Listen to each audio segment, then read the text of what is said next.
sent over 5 million emails throughout the course of my recruitment career, and believe me when I say there's nothing more frustrating than wasting time and money on sending thousands of emails that don't place any candidates. In this video, I'm going to walk you through my 4-step framework for writing emails that clients don't just open a reply to, they sign your contract without even questioning your commission. Most people think emails are dead or the industry is too saturated, but my recruitment company is in the healthcare niche, which is in one of the most competitive industries out there. They receive hundreds and thousands of emails every single day.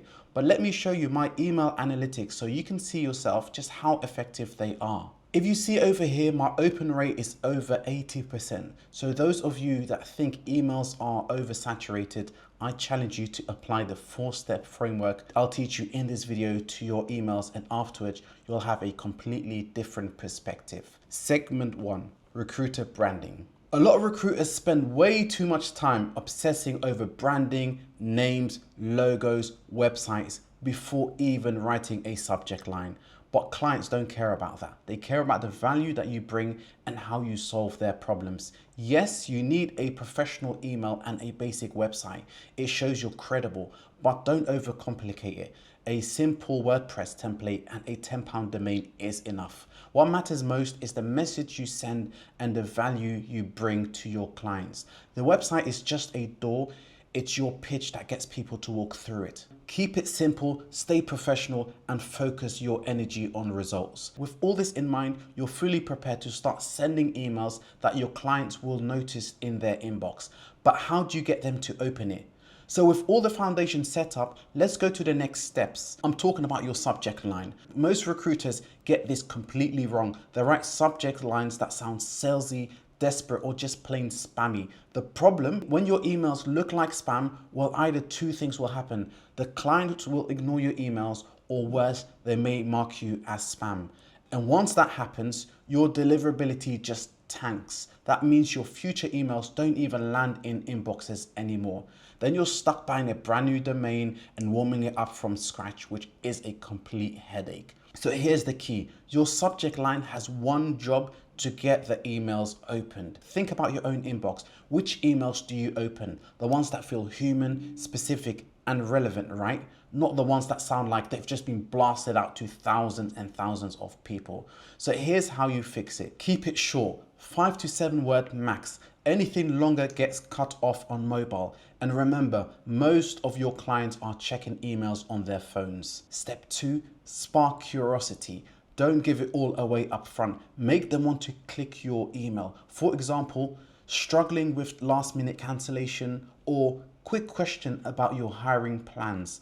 Make it about them, not you. The fastest way to lose interest is starting with we. The client doesn't care about your agency, they care about their problem. And here's a pro tip from my own agency. Test different subject lines. 1 week lead with a pain point, and the next week use a curiosity hook. Track your open rates and double down on what works for you and your company. In my agency, some subject lines consistently hit over 80 to 90% open rates, and that is in one of the busiest inboxes in the world, healthcare. So now your emails have a much better chance of being opened. How do you write content of the email that will actually get them to reply and eventually sign your contract? Because at the end of the day, that is how you make money. Segment 3, the email body. So your branding is on point and your subject line has done its job. The third step is where most recruiters get stuck. What do you actually write inside the email to get them to reply? Here's the problem. Some write huge essays about their company, their services, their achievements, basically a whole brochure in one email. No busy hiring manager has time for that. Others go to the opposite extreme. Emails so vaguely written, they may as well just write, "We do recruitment, let me know if you're interested." Neither works. Here on my screen, as you can see, is the 4-step email structure I use to present candidates. It's simple, professional, and gets clients to respond. Step 1, CV availability. Attach the CV and state they're available right away.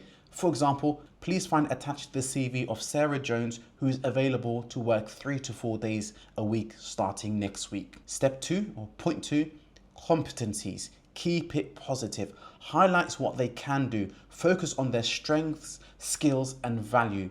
Keep the wording positive instead of pointing out limits. For example, she's confident with chronic disease management, urgent care, and minor procedures. Point 3, experience and selling points. List their experience and spotlight any standout organizations or big names they worked for in the past. For example, she has previously supported large NHS practices across Birmingham and worked with Bupa clinics across the country. This builds instant trust. Step 4, call to action. Always close with one question that nudges the client to reply. For example, what are your thoughts on this candidate? Or would you like me to arrange an interview? In short, keep it positive, keep it clear, and always end with a question. And that is how you turn your CVs into placements. But remember, even the best written emails don't always get a reply on the first try. That's just the reality of it, which is why the next and final step is the most overlooked, but also the most profitable, your follow-up strategy. There's a saying in sales, the money is in the follow-up, and it's absolutely true. Here's where most recruiters go wrong. They send one email, wait a couple of days, and when they don't hear back, they assume the client isn't interested. Big mistake.